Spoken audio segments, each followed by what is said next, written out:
Let's make career.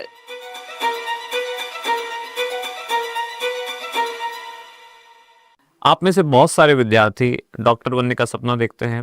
इसके लिए आपकी फर्स्ट प्रायोरिटी होती है कि आपको एमबीबीएस की सीट मिले। एमबीबीएस नहीं मिल पाती तो बहुत सारे छात्र सोचते हैं कि बीडीएस की तैयारी करते हैं, बीडीएस की सीट मिल जाए। कई बार क्या होता है कि आपका जो नीट एग्जाम है जिसके द्वारा ये सारे आपको ऑप्शन मिलते हैं, कई बार जब आपका नीट एग्जाम क्वालिफाई नहीं हो पाता तब हम आगे क्या करें। आज का हमारा वीडियो इसी मुद्दे पर केंद्रित है। उन विद्यार्थियों के लिए खास तौर पर है जिन्होंने तैयारी नीट की लेकिन नीट क्वालिफाई नहीं हो पाया। अब क्या करें, आगे उनके करियर के लिए क्या क्या कौन कौन से ऑप्शन है। तो सबसे पहले आज हम बात करेंगे पैरामेडिकल कोर्सेज के बारे में। यानी अगर आपका नीट क्वालिफाई नहीं हुआ है तो आप पैरामेडिकल कोर्सेज में जा सकते हैं। अब हम समझेंगे पैरामेडिकल कोर्स किसको बोलते हैं, इसमें कौन कौन से ऑप्शन हैं। जैसे कि डिप्लोमा कर सकते हैं आप, या कोई सर्टिफिकेट कोर्स कर सकते हैं, या कोई डिग्री कोर्स कर सकते हैं। उसके बाद कहाँ कहाँ और किस तरह की आपको जॉब मिलेगी, जो जॉब का प्रोफाइल है वो क्या होगा, वहाँ आपकी सैलरी कितनी होगी, और आपको कहाँ कहाँ ये जॉब मिल सकती है, कैसा आपको काम करना होगा। ये जो सारी जानकारियाँ हैं वो आज हम जानने की कोशिश करते हैं। तो करते हैं शुरुआत। सबसे पहले कि पैरामेडिकल कोर्सेज क्या है। सामान्य सी जानकारी, किसको कहते हैं पैरामेडिकल। नाम में ही पता चल रहा है ये डॉक्टर्स यानी कि मेडिकल का एक सहायक कोर्स है।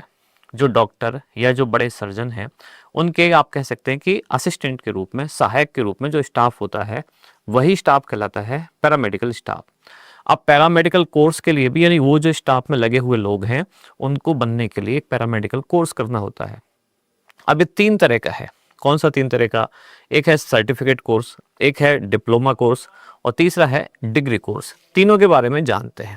सर्टिफिकेट कोर्स जो इसमें सबसे छोटी अवधि का होता है, 6 महीने से लेकर लगभग 1 साल तक का ये कोर्स होता है। अब इससे क्या क्या बनते हैं आप, जैसे कि आप टेक्नीशियन बनते हैं, सर्टिफिकेट मिलता है आपको लैब टेक्नीशियन जैसे मेडिकल लैब टेक्नीशियन वगैरह। तो ये 6 महीने से 1 साल तक का कोर्स होता है। इससे थोड़ा सा अपर लेवल का कोर्स है वो कहलाता है डिप्लोमा कोर्स। ये 1 से लेकर 3 साल तक के कोर्स होते हैं, जैसे कि DMLT। इसका एक उदाहरण मैं आपको दे रहा हूँ। DMLT क्या होता है? Diploma in medical lab technology. ऐसे ही तीसरा होता है डिग्री कोर्स, और डिग्री कोर्स 3 से 4 साल का, यानी कि एक इसमें डिग्री आपको मिलती है, ग्रेजुएशन की डिग्री आपको मिलती है। जैसे उदाहरण है BSc नर्सिंग, BSc फिजियोथेरेपी जिसको हम BPT कहते हैं शॉर्ट में। ऐसे ही है BSc मेडिकल लैब टेक्नोलॉजी यानी कि BMLT। तो इस तरह के जो कोर्स हैं वो इसमें कहलाते हैं डिग्री के कोर्सेज। यानी पैरामेडिकल में भी 3 तरह के कोर्स हो गए। सर्टिफिकेट कोर्स जो सबसे छोटे स्तर का, उससे बड़ा हो गया डिप्लोमा कोर्स, और उससे बड़ा हो गया डिग्री कोर्स। अब हम कब कर सकते हैं ये? क्या 10वीं क्लास के बाद कर सकते हैं या 12वीं क्लास के बाद करेंगे? तो इन सब के बारे में भी जानते हैं। क्या पैरामेडिकल कोर्स 10th क्लास के बाद भी अवेलेबल है? तो जवाब है हाँ।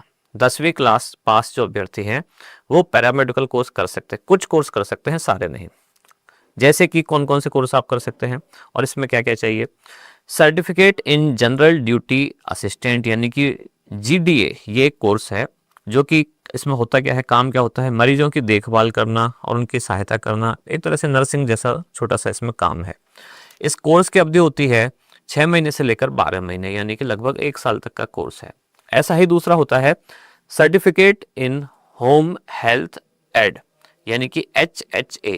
ये HHA कोर्स क्या है कि घर पर जाकर देखभाल करनी है बुजुर्गों की, मरीजों की देखभाल कर सकते हैं आप, और ये भी 6 से 12 महीने का कोर्स है।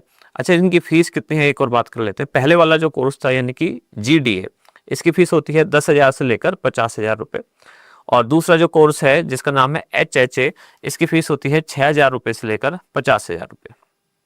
सर्टिफिकेट कोर्स के बाद एक डिप्लोमा कोर्स में है diploma in medical record technician, जिसका काम क्या होता है? मेडिकल रिकॉर्ड्स का मैनेजमेंट, यानी कि मरीजों का जो सारा रिकॉर्ड रखा रहता है हॉस्पिटल में, वो सारे रिकॉर्ड को मैनेज करने के लिए स्टाफ की जरूरत होती है। तो ये कोर्स उनके लिए है जिसका नाम है diploma in medical record technician.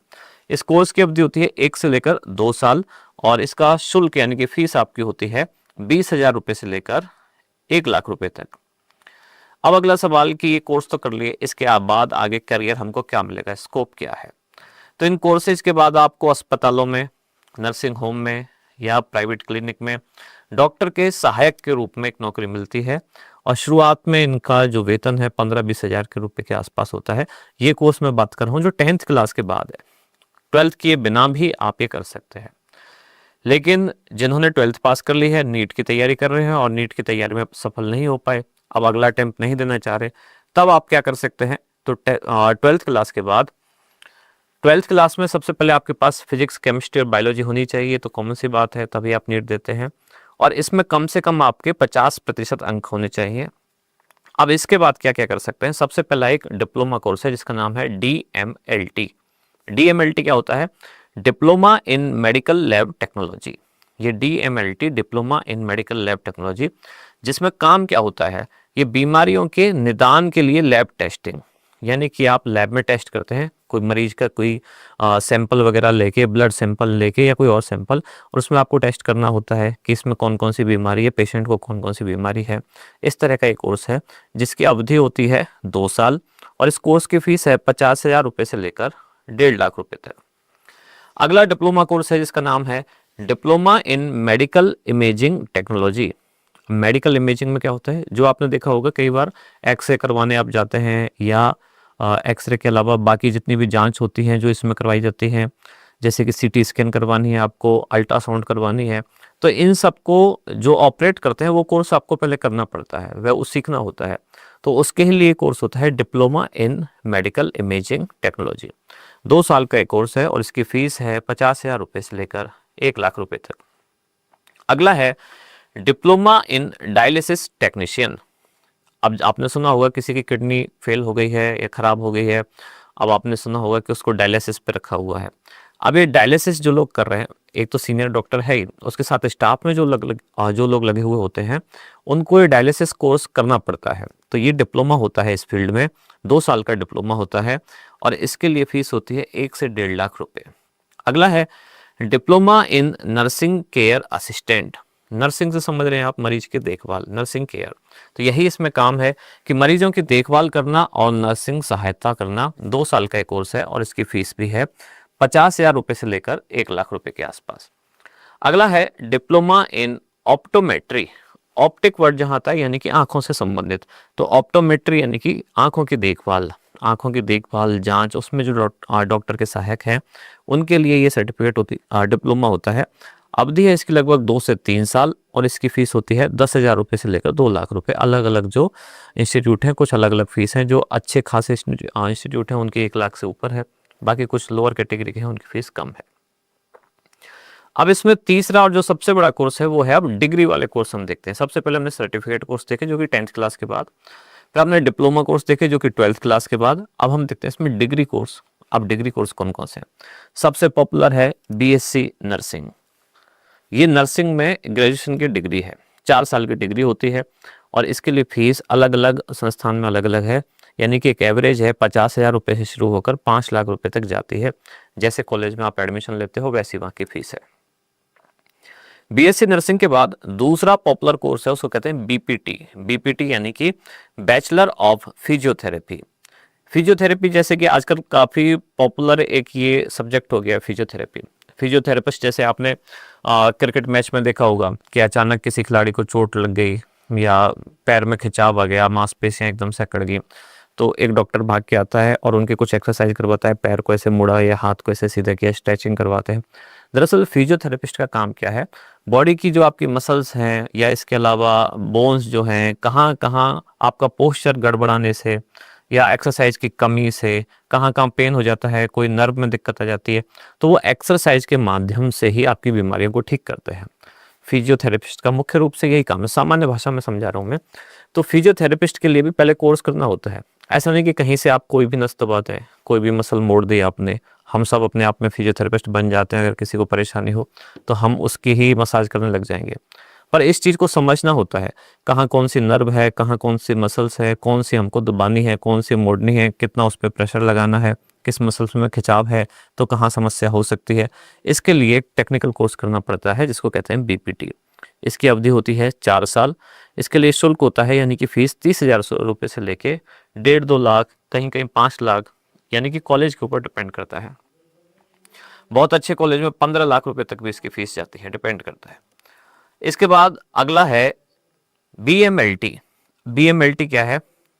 ये BSc medical lab technology, LT का मतलब ये है लैब टेक्नोलॉजी, यानी कि लैब में जो टेस्ट होते हैं, मरीज के सैंपल लाए गए हैं वो सब चेक करने होते हैं, किसको कौन सी बीमारी है। इसके लिए 3 से 4 साल की अवधि का कोर्स है और इसका शुल्क यानी कि फीस है 50,000 रुपये से लेकर 5 लाख। अगला है BSc ऑप्टोमेट्री। देखो अभी भी हमने थोड़ी देर पहले पढ़े थे, ऑप्टोमेट्री भी देखा, लैब टेक्नोलॉजी भी देखा, लेकिन वो सब थे डिप्लोमा। अब हम बात कर रहे हैं इनमें ही डिग्री की। जैसे आपने पॉलिटेक्निक डिप्लोमा सुना होगा और फिर इंजीनियरिंग की डिग्री, चीज़ें वही है, यानी कि जो आप डिप्लोमा में कर रहे हैं उससे थोड़ा बड़े स्तर पर डिग्री में कर रहे हैं, ऐसा ही यहाँ है। तो जो BSc ऑप्टोमेट्री है, तो ये नेत्र विज्ञान में विशेषज्ञता, यानी कि आंखों से संबंधित जो आपकी बीमारी है उनको जांचना परखना, इसके लिए कोर्स किया जाता है। 4 साल की अवधि होती है जिसमें 3 साल आपकी पढ़ाई प्लस 1 साल इंटर्नशिप आपको करनी होती है और इसकी फीस भी 4-5 हज़ार रुपये से शुरू होती है बिल्कुल लोअर कैटेगरी में और 3.5 लाख रुपए तक जाती है, जैसा कॉलेज वैसी फीस। अगला BSc डायलिसिस थेरेपी। तो डायलिसिस की बात अभी हमने की थी, किडनी फेलियर या किडनी में कोई खराबी आती है तो पेशेंट का डायलिसिस किया जाता है। अब ये प्रक्रिया भी सीखनी होती है, इसके लिए डिग्री की जाती है। 3 से 4 साल का डिग्री कोर्स है और इसका शुल्क है फीस 5,000 रुपये से लेकर 5 लाख रुपए। अब सवाल उठता है कि ये सब कर लिया, अब उसके बाद कैरियर में स्कोप आगे क्या है, कहाँ जाएं, कितना हमको पेमेंट मिलेगा, यानी कि सैलरी कितनी मिलेगी वो जानते हैं। तो अगर आप डिग्री करके जा रहे हैं अस्पतालों में या डायग्नोसिस सेंटर में, डायग्नोसिस सेंटर आप जानते होंगे, जहां आप जाते हैं, डॉक्टर ने आपको कोई जांच लिखी और आप करवाने जाते हैं, जिस सेंटर पे गए हैं जांच करवाने, जहां एक्सरे मशीन रखी है, MRI करवाने गए हैं, वही डायग्नोसिस सेंटर है। तो यहाँ पर आपको शुरुआत में यहाँ सैलरी या शुरुआत में यहाँ जॉब आपको मिलती है जिसकी सैलरी आपकी होती है 15,000 रुपये से लेके 70,000 रुपये प्रति माह। 2 चीज़ों पे डिपेंड करती है सैलरी हमेशा प्राइवेट फील्ड में, एक सबसे पहले तो आपकी स्किल और दूसरा आपका एक्सपीरियंस। तो यहाँ शुरुआत होती है 15,000 रुपये से, 70,000 रुपये या ज़्यादा भी जा सकती है, आपकी स्किल और एक्सपीरियंस पे निर्भर करेगा। जैसे जैसे एक्सपीरियंस बढ़ता जाता है 1 लाख रुपए तक हो सकती है। अब एक सवाल जो बहुत सारे बच्चों के मन में आता है, क्या नीट पैरामेडिकल कोर्सेज के लिए ज़रूरी है? यानी ये सब भी जो मैंने बात की, जैसे कि BPT या उसके अलावा दूसरे जो कोर्स की अभी हमने बात की, डायलिसिस वाले की बात की या लैब टेक्नीशियन वाले कोर्स की बात की, क्या इन सब के लिए भी नीट वाला एग्ज़ाम देना ज़रूरी है? तो सब इसका जवाब है नहीं, नीट इनके लिए ज़रूरी नहीं है, अनिवार्य नहीं है। लेकिन कुछ कुछ डिग्री कॉलेज होते हैं जो BSc नर्सिंग BPT है, उन कुछ संस्थानों के लिए कहीं कहीं पर नीट का जो स्कोर है आपका वो मांगा जाता है। सामान्यतः नीट की ज़रूरत नहीं है, कुछ कुछ डिग्री कोर्सेज में ही ज़रूरी है। डिग्री कोर्सेज कुछ ऐसे हैं, कॉलेज नहीं डिग्री कोर्स, कुछ डिग्री कोर्सेज ऐसे हैं जहां नीट आपको पास करना ज़रूरी है, बाकी ज़्यादातर जो ये हमने कोर्स देखे उनमें नीट की ज़रूरत नहीं है। लेकिन कुछ कॉलेज और कुछ यूनिवर्सिटी ऐसे हैं जो अपने स्तर पर अपना अलग से एंट्रेंस एग्जाम करवाते हैं, जैसे कि आपने सुना होगा जिपमर, पांडिचेरी या एम्स। तो ये अपने अपने स्तर पर अपने अपना एंट्रेंस एग्जाम कराते हैं, उस आधार पर ये एडमिशन आपको देते हैं। इसके बाद प्रवेश प्रक्रिया क्या है, कैसे आपका एडमिशन होता है? पहले योग्यता आपकी जांची जाएगी। योग्यता यानी कि जिस कोर्स को आप कर रहे हैं उसकी योग्यता आपके पास है कि या नहीं। कहीं 10वीं पास मांगी गई है, कहीं 12th क्लास, प्लस उसमें लगभग 50%, लगभग नहीं एग्जैक्ट आपके 50% तक न्यूनतम होने चाहिए। आवेदन कैसे कर सकते हैं? तो जिस कॉलेज में आपको एडमिशन चाहिए वहाँ की वेबसाइट पे जाके आप ऑनलाइन आवेदन कर सकते हैं और कहीं कहीं ऑफलाइन आवेदन की सुविधा भी है, वहाँ जाके आप फॉर्म भर सकते हैं। आपको क्या क्या चाहिएगा डॉक्यूमेंट्स? तो जिस कोर्स को कर रहे हैं उससे पहले आपने जो 10th या 12th क्लास पास की है उसकी आपको मार्कशीट देनी होगी, आधार कार्ड आपका, पासपोर्ट साइज फ़ोटो, ये सब आपको आजकल आवश्यक है ही। कहीं कहीं कुछ कोर्सेज में थोड़ी बहुत आपको इंग्लिश भी आनी चाहिए, एक हल्का सा आपका इंग्लिश का भी टेस्ट ले जाता है कि थोड़ा आप बोलना समझना जानते हैं। बोलना भले ना भी जाए, ना भी इतना जाने, लेकिन लिखना और समझना कम से कम आपको आना चाहिए। पैरामेडिकल कोर्स जब आप पूरा कर लेंगे तो आपको कहाँ कहाँ कितना वेतन मिल सकता है? तो मेडिकल लैब टेक्नीशियन के लिए 10,000 से शुरू होकर 70,000 रुपये प्रति माह वेतन है। रेडियोलॉजी जिसमें मेडिकल इमेजिंग टेक्नीशियन, जिसमें एक्सरे, CT स्कैन मशीन चलाना, MRI करना, यहाँ आप अगर डॉक्टर के साथ सहायक के रूप में हैं तो आपको 10,000 रुपये से लेकर 50,000 रुपये तक वेतन मिल सकता है। डायलिसिस टेक्नीशियन अगर आप हैं, किडनी रोगियों की देखभाल में अगर आप काम कर रहे हैं तो 20,000 से लेकर 50,000 रुपये। फिजियोथेरेपिस्ट के रूप में आप काम कर रहे हैं तो 15,000 से शुरुआत करके 50,000 रुपये तक वेतन होता है। नर्सिंग केयर असिस्टेंट या स्टाफ नर्स मरीजों की देखभाल के लिए 15,000 से 50,000 के आसपास उनका वेतन मिलता है। और ये कोई फिक्स पेमेंट नहीं है। प्राइवेट फील्ड में आप जहाँ जाएंगे आपके स्किल और आपके एक्सपीरियंस पे सारा डिपेंड करेगा, फिर भी शुरुआत में आपको इतना वेतन मिल सकता है। ऑप्टोमेट्रिक्स में अगर आप जाएंगे तो वेतन 20 से 50,000 रुपये है। आपातकालीन चिकित्सा सेवाओं में जाने पर 25,000 से 1 लाख रुपए तक का है। अगर आप स्वयं का कोई व्यवसाय शुरू करना चाहते हैं, जैसे आप स्वयं अपना ही डायग्नोस्टिक सेंटर खोलना चाहते हैं तो काफ़ी अच्छे चल जाते हैं आजकल, या आपने फार्मा वगैरह कोई कोर्स किया तो अपनी कोई मेडिकल शॉप खोलना चाहते हैं तो उनमें भी काफ़ी अच्छा स्कोप है। सरकारी अस्पताल में, निजी अस्पताल में, डायग्नोस्टिक सेंटर में, ट्रॉमा सेंटर में, किसी क्लिनिक में, यानी कि बहुत सारे आपके पास ऑप्शन है। पैरामेडिकल कोर्सेज आजकल अच्छी खासी इनकी डिमांड है। बहुत सारे स्टूडेंट नीट जो क्लियर नहीं कर पाते, इनमें जाके बहुत अच्छा अपना करियर बना सकते हैं। अब एक सवाल ये है कि भाई अगर नीट में पास नहीं हुए तो पैरामेडिकल ही क्यों चुने, कोई दूसरा ऑप्शन देखें, पैरामेडिकल में क्या फ़ायदा है। वैसे देखो, हर एक करियर के अपने अपने फ़ायदे हैं, अपने अपने नुकसान हैं। पैरामेडिकल के कुछ फ़ायदे हैं जो मैं आपको बता रहा हूँ। सबसे पहला तो ये एमबीबीएस या बाकी डिग्री जो कोर्सेज हैं उनकी तुलना में कम टाइम में हो जाता है और लागत भी कम है। और दूसरी बात, हमारे पास ऑप्शन नहीं है, क्योंकि एमबीबीएस अगर हमारा नहीं हुआ सिलेक्शन तो हमको एक दूसरे ऑप्शन पे शिफ्ट होना ही पड़ेगा।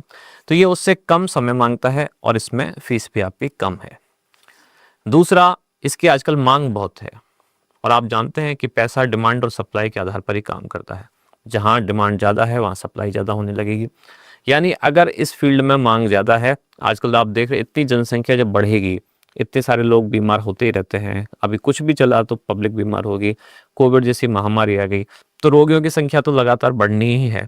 यानी कि जैसे जैसे जनसंख्या बढ़ेगी उसी अनुपात में रोगियों की संख्या भी बढ़ेगी। तो इस फील्ड में डिमांड हमेशा बनी रहेगी और सारा काम डॉक्टर्स नहीं कर सकता, डॉक्टर के साथ में स्टाफ उसको चाहिए, सपोर्टिंग स्टाफ चाहिए। तो इस फील्ड में डिमांड हमेशा बनी रहेगी। दूसरा, कैरियर इसमें स्टेबल है। स्टेबल कैसे है?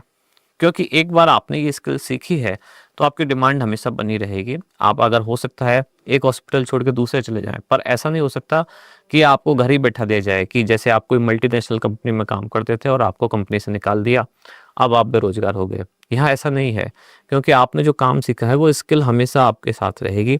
तो आप हो सकता है एक हॉस्पिटल से दूसरा हॉस्पिटल, एक सेंटर से दूसरा सेंटर, ये भले ही चेंज कर लें, पर आप बेरोजगार इसमें कभी भी रहने वाले नहीं हैं। एक अच्छी बात यह है कि इसमें आपको एक जॉब सेटिस्फेक्शन मिलता है, समाज सेवा का भाव मिलता है। आपके सामने कोई मरीज अगर आया, आपने उसकी सेवा की, उसको ठीक करके वापस उसके घर भेज दिया, तो उस पेशेंट का, उसके परिवार वालों का, उन सब की दुआएं, आशीर्वाद वो आप सामने देखते हैं, महसूस करते हैं। तो इसमें आपको अपने काम के प्रति संतुष्टि का भाव बहुत ज़्यादा रहता है। मेडिकल फील्ड में ये हमेशा होता है। ऐसा कहते भी हैं, डॉक्टर को धरती पर भगवान कहा जाता है। क्यों? एक भगवान ने आपको जीवन दिया, दूसरा आपका जीवन बचाता है। तो आप उसी के सपोर्ट में ये काम कर रहे हैं, तो आपको पेशेंट से बहुत ज़्यादा सेटिस्फेक्शन फील होगा उनको ठीक होता देखकर। इसके अलावा कुछ सामान्य सी बातें कि जैसे अगर इसकी हमें तैयारी करनी है तो कोचिंग कहाँ से करें, नोट्स कहाँ से हासिल करें।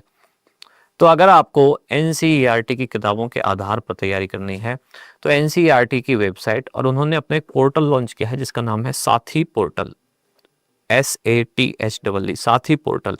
ये साथी पोर्टल फ्री में कोचिंग भी कराता है या प्रवेश परीक्षा की जानकारी भी आपको मुहैया कराता है, कब एग्जाम होगा।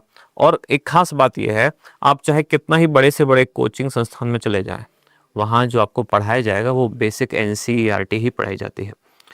क्योंकि एनसीईआरटी से ही वो निकाल के अपने नाम से कोचिंग के नोट्स बना देते हैं, लेकिन मूल में क्या है, वही किताबें हैं एनसीईआरटी। तो अगर आप वही किताबें पढ़ते हैं, सिलेक्शन आपका उनसे ही होता है, एनसीईआरटी पढ़ने से ही होगा। या जिस बोर्ड में आप एग्जाम दे रहे हैं, राजस्थान बोर्ड से, बिहार बोर्ड से, तो उस बोर्ड की अगर कोई अलग से किताबें हैं तो वही पढ़ने से होगा।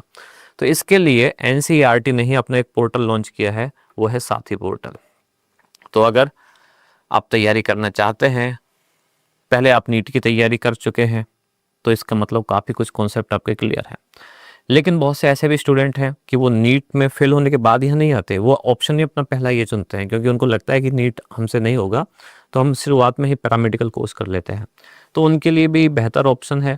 और जो लोग नीट में क्वालिफाई नहीं हो पाए हैं उनको भी निराश होने की ज़रूरत नहीं है, क्योंकि उनके पास भी दूसरे बहुत सारे बेहतर ऑप्शन हैं। उनमें से आज हमने एक ऑप्शन की बात की काफ़ी डिटेल में, वो ऑप्शन है paramedical courses.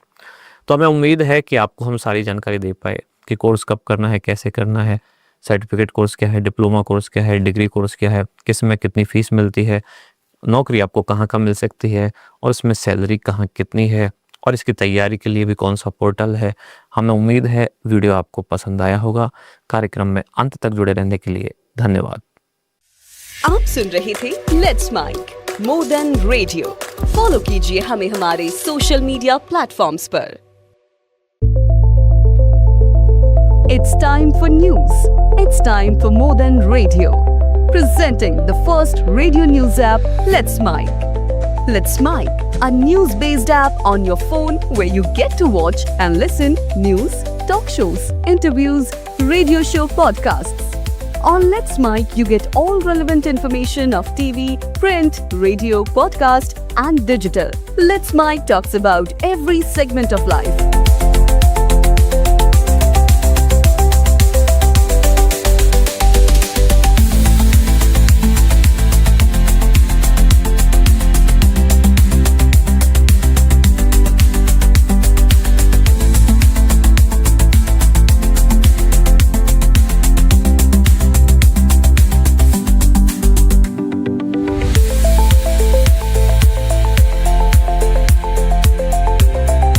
Let's Mic is not just a revolutionary idea. Download the app now from Play Store. Available both on Android and iOS mobile phones. Follow us on YouTube, Instagram, Twitter, LinkedIn, Facebook, Telegram, WhatsApp, Snapchat. Let's talk, let's connect, and let's Mic.